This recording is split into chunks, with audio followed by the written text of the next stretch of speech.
প্রিয় শিক্ষার্থীবৃন্দ, আসসালামু আলাইকুম। আমি সোহেল আহমেদ, আই স্কুলের পক্ষ থেকে সবাইকে স্বাগতম। জাতিসংঘ বিশ্বের সবচেয়ে বড় সংগঠন। দ্বিতীয় বিশ্বযুদ্ধের ফলে এই জাতিসংঘ প্রতিষ্ঠিত হয়। জাতিসংঘ একদিনে প্রতিষ্ঠিত হয়ে যায়নি, এটি প্রতিষ্ঠিত হতে টোটাল 11টি বৈঠক হয়। আমরা সবগুলো শিখব না, পরীক্ষায় বিসিএস, অ্যাডমিশন টেস্ট বা বিভিন্ন প্রতিযোগিতামূলক পরীক্ষায় যেগুলো দরকার আমরা জাস্ট সেটাই পড়ব।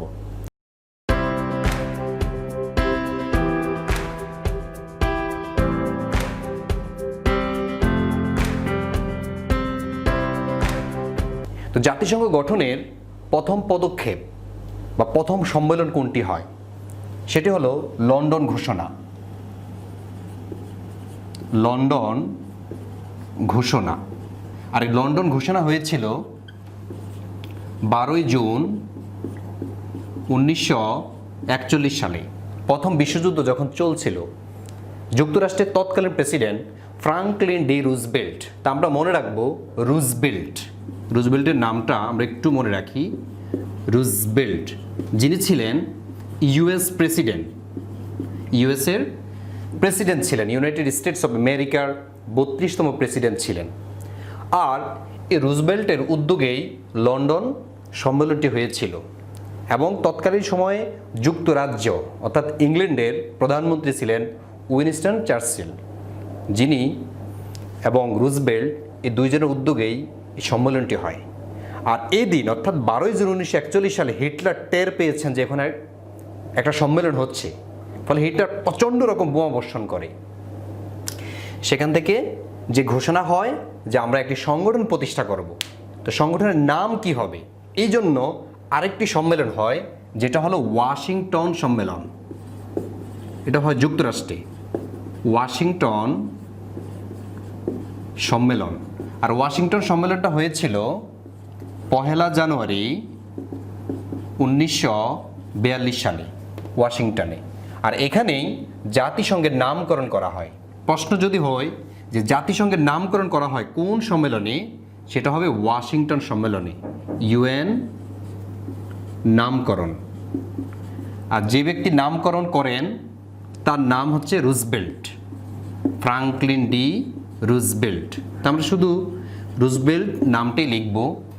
তবে মনে রাখতে হবে রুজভেল্ট কিন্তু দুইজন প্রেসিডেন্ট যুক্তরাষ্ট্রের, একজন হলো 26তম প্রেসিডেন্ট, তার নাম হলো থিওডোর রুজভেল্ট, যিনি নোবেল বিজেতা ছিলেন শান্তিতে।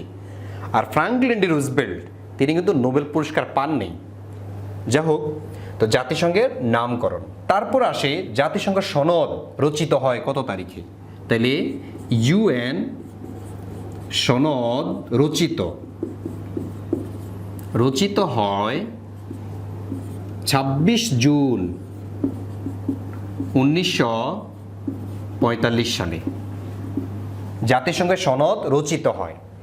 আর জাতিসংঘ প্রতিষ্ঠিত বা আনুষ্ঠানিকভাবে কার্যক্রম শুরু করে কত তারিখে? তাহলে ইউএন আনুষ্ঠানিকভাবে কার্যকর, জাস্ট আমরা লিখলাম কার্যকর হয় 24 অক্টোবর 1945 সাল জাতিসংঘ কার্যকর হয়। আর এই 24 অক্টোবরই হলো জাতিসংঘ দিবস। প্রশ্ন কয়েকবার এসছে এটা, যে জাতিসংঘ দিবস কোনটি? তাহলে ইউএন দিবস হলো 24 অক্টোবর। তাইলে এই কয়েকটা তারিখ শিখলেই আমার জন্য বিসিএস এবং অ্যাডমিশন টেস্ট মোকাবেলা করা সম্ভব। এবার শেখাবো জাতিসংঘের সদর দপ্তর। যদি প্রশ্ন হয় ইউএন এর সদর দপ্তর কোথায়, তাইলে হবে নিউ ইয়র্ক। নিউ ইয়র্ক হলো জাতিসংঘের। তাহলে নিউ ইয়র্কে হচ্ছে কি জাতিসংঘের সদর দপ্তর। অপশনে কিন্তু থাকবে ওয়াশিংটন, অনেকে ওয়াশিংটন দিয়ে দিবে, নো, জাতিসংঘের সদর দপ্তর হবে নিউ ইয়র্কে। আরেকটা প্রশ্ন এসে থাকে পরীক্ষায় যে জাতিসংঘের ইউরোপীয় সদর দপ্তর কোথায় বা ইউরোপীয় কার্যালয় কোথায় অবস্থিত? তাহলে ইউএন এর ইউরোপীয় কার্যালয়, ইউরোপীয় কার্যালয়, এটা হলো জেনেভা। সুইজারল্যান্ড। সুইজারল্যান্ডের জেনেভাতে হচ্ছে গিয়ে জাতিসংঘের ইউরোপীয় কার্যালয় অবস্থিত। তো এবার জাতিসংঘের সদস্য কত? প্রশ্ন এসে থাকে ইউএন সদস্য। মনে রাখতে হবে পৃথিবীতে স্বাধীন দেশ হলো 195টি, কিন্তু জাতিসংঘের সদস্য হচ্ছে 193টি। তো জাতিসংঘের সদস্য 193টি। এখন প্রশ্ন হতে পারে যে ভাইয়া তার আর দুইটা দেশ তো বাকি থাকে, 195টি যদি স্বাধীন দেশ হয়ে থাকে, 193টি হচ্ছে জাতিসংঘের সদস্য আর দুটি জাতিসংঘের সদস্য নয়, তাহলে ওই দুটি রাষ্ট্রের নাম কি? ইউএন সদস্য নয় দুইটি দেশ। আর এই দুইটি দেশ কি কি? দুটি দেশ, একটা হচ্ছে কি ভ্যাটিকান সিটি,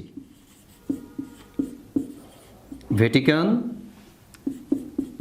সিটি যেখানে 1000 লোক বসবাস করে। আরেকটি হলো কসোভো, যেটা হলো ইউরোপের সর্বশেষ স্বাধীন দেশ। 2008 সালে এই দেশটি স্বাধীনতা লাভ করে, কিন্তু জাতিসংঘ তাকে স্বীকৃতিও দেয় নেই এবং কি সদস্যপদ তো দিবেই না। তাহলে এই দুটি দেশ স্বাধীন হয়েও জাতিসংঘের সদস্য নয়। কিন্তু প্রশ্ন আবার এভাবে হয় যে জাতিসংঘের পর্যবেক্ষক রাষ্ট্র কয়টি? তো একটা হচ্ছে গিয়ে জাতিসংঘের সদস্য নয় দুইটি, আবার জাতিসংঘের পর্যবেক্ষক রাষ্ট্র কয়টি? ওখানেও দুইটি, কিন্তু ব্যতিক্রম। ইউএনের পর্যবেক্ষক দেশ দুইটি। ইউএনের পর্যবেক্ষক দেশ হচ্ছে গিয়ে দুইটি, একটা হচ্ছে গিয়ে ভ্যাটিকান,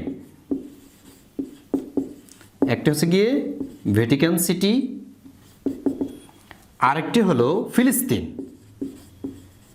এই ফিলিস্তিন 1988 সালে স্বাধীনতা ঘোষণা করেছিল। আলজেরিয়া যাকে প্রথম স্বাধীন দেশ হিসেবে স্বীকৃতি দেয়, কিন্তু জাতিসংঘ দেয়নি। ফলে জাতিসংঘ এই দুইটি দেশকে স্থায়ী পর্যবেক্ষকের মর্যাদা দিয়েছে। অর্থাৎ জাতিসংঘের সদস্য হতে হলে জাতিসংঘের কিছু নিয়মকানুন শর্তাবলী রয়েছে, ওগুলো যদি ফিল আপ হয় দেন তাকে সদস্যপদ দেওয়া হয়। যেমন বাংলাদেশ যখন স্বাধীনতা লাভ করেছিল 1972 সালে, বঙ্গবন্ধু শেখ মুজিবুর রহমান জাতিসংঘের সদস্য হওয়ার জন্য আবেদন করলেন। চীন সেখানে ভেটো দিলেন। ভেটো দেওয়ার কারণে যে বাংলাদেশ 1972 সালে জাতিসংঘের সদস্য হতে পারেনি। বাংলাদেশকে যে পদটা দিল সেটা হলো এই পর্যবেক্ষকের মর্যাদা। জাতিসংঘে বাংলাদেশ 1972 সালে বাংলাদেশকে যখন পর্যবেক্ষকের মর্যাদা দিয়ে হলো, কিন্তু ভেটো দিল চীন। এখন প্রশ্ন হলো যে ভেটো কি? ভেটো, এই ভেটো শব্দটি হলো ল্যাটিন শব্দ, যার অর্থ হলো আমি ইহা মানি না। আমি ইহা মানি না, আমি ইহা মানি না। তো এই ভেটো পাওয়ার ভুক্ত কয়টি দেশ? খেয়াল রাখতে হবে, ভেটো পাওয়ার 5টি দেশের, পাওয়ার 5টি দেশের। জাতিসংঘের যে ভেটো পাওয়ার ভুক্ত 5টি দেশ, তার মধ্যে প্রথম হলো যুক্তরাষ্ট্র, 2 নম্বর হলো যুক্তরাজ্য, 3 নম্বর হলো ফ্রান্স, 4 হলো চীন, 5 নম্বর হলো রাশিয়া। এই 5টি দেশ হচ্ছে ভেটো পাওয়ার ভুক্ত। জাতিসংঘ যদি কোনো সিদ্ধান্ত নিতে চায় তাহলে এই 5টি দেশের সমর্থন প্রয়োজন হয়। এই 5টি দেশের একটি দেশ যদি ভেটো দেয়, অর্থাৎ আমি ইহা মানি না, তাহলে ওই সিদ্ধান্ত জাতিসংঘে পাশ হতে পারে না। তার মানে হলো জাতিসংঘের কোনো সিদ্ধান্ত বাস্তবায়ন হতে হলে এই 5টি দেশ এবং নিরাপত্তা পরিষদের যে অস্থায়ী সদস্য 10টি দেশ, ওই অস্থায়ী সদস্যের মধ্য থেকে 4টা দেশ সমর্থন করলে এনাফ। কিন্তু জাতিসংঘের নিরাপত্তা পরিষদের যেই অস্থায়ী 10টি দেশ, এর মধ্যে 10টা দেশ যদি সমর্থন করে, এমনকি নিরাপত্তা পরিষদের বা ভেটো পাওয়ারভুক্তি 5টি দেশের মধ্যে একটি দেশ যদি ভেটো দেয়, তাহলে ওই 10টি কেন সারা পৃথিবীর রাষ্ট্রগুলো যদি সমর্থন করে, সেই সমর্থন কার্যকর হবে না। তার মানে হলো ভেটো পাওয়ার যাদের তারা তাদের উপরে ডিপেন্ড করে সিদ্ধান্ত নিবে কি নিবে না জাতিসংঘ। তাহলে বোঝা গেল যে এই 5টি রাষ্ট্রের উপরে অনেক কিছু নির্ভরশীল। এবার শিখব হলো জাতিসংঘে বাংলাদেশ, ইউএনএ বাংলাদেশ। 1971 সালে দেশ যখন স্বাধীন হয়ে গেল, 72 সালে বঙ্গবন্ধু শেখ মুজিবুর রহমান জাতিসংঘ সদস্য হওয়ার জন্য অ্যাপ্লাই করলেন, কিন্তু চীন সেখানে ভেটো দিয়ে দিলেন। ফলে জাতিসংঘ বাংলাদেশ জাতিসংঘের সদস্য না হয়ে পর্যবেক্ষকের মর্যাদা পায়। পরবর্তীতে 1974 সালে 17ই সেপ্টেম্বর 1974 সালে বাংলাদেশ, বিডি লিখলাম, বিডি মানে হলো বাংলাদেশ ইউএন এর সদস্য পদ লাভ করেন। তো প্রশ্ন এসে থাকে যে বাংলাদেশ জাতিসংঘের কততম সদস্য?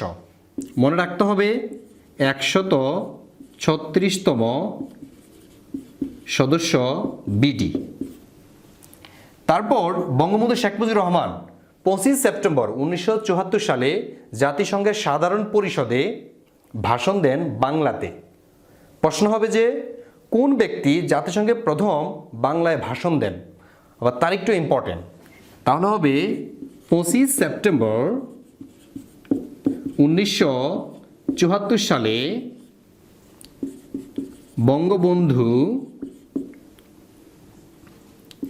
ইউএনের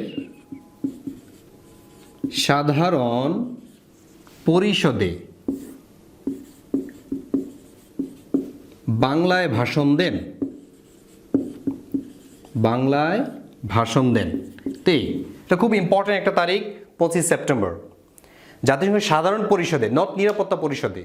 জাতিসংঘের 6টা মূল সংস্থা রয়েছে: সাধারণ পরিষদ, নিরাপত্তা পরিষদ, অর্থনৈতিক ও সামাজিক পরিষদ, ওসি পরিষদ, এভাবে 6টি। তো যেখানে বঙ্গবন্ধু শেখ মুজিবুর রহমান ভাষণ দেন সেটা সাধারণ পরিষদের। আবার প্রশ্ন হয় যে সাধারণ পরিষদের কততম সম্মেলনে? সেটা 29তম সম্মেলনে। 29তম সম্মেলনে। এখানে কিন্তু খুব ইম্পর্টেন্ট, যদি নাকি প্রশ্ন হয় এখান থেকে বেশি প্রশ্ন হয়, এই জন্য একটু ভালো করে মনে রাখতে হবে। এবং কি ভেটো পাওয়ার এটাও মনে রাখতে হবে। শুধু তাই নয়, এই যে 5টি রাষ্ট্র, এই 5টি রাষ্ট্র কিন্তু জাতিসংঘের নিরাপত্তা পরিষদের স্থায়ী সদস্য, নট অস্থায়ী। এই 5টি দেশ যে কোনো সময় যে কোনো সিদ্ধান্ত নিতে পারে। তা আজ এই পর্যন্তই। পরবর্তী ভিডিওতে আমি আলোচনা করব জাতিসংঘের মূল সংস্থা 6টি, এবং কি জাতিসংঘের বর্তমান সম্মেলন এবং জাতিসংঘের মহাসচিবদের সম্পর্কে, যেখান থেকে আমাদের প্রশ্ন এসে থাকে। তা আমাদের ভিডিওটি যদি ভালো লাগে তাহলে অবশ্যই সাবস্ক্রাইব করবেন, লাইক, শেয়ার, কমেন্টস করতে ভুলবেন না, এবং পূর্বের ভিডিওতে দেখে আসবেন জাতিপুঞ্জ সম্পর্কে। ধন্যবাদ সবাইকে। আসসালামু আলাইকুম।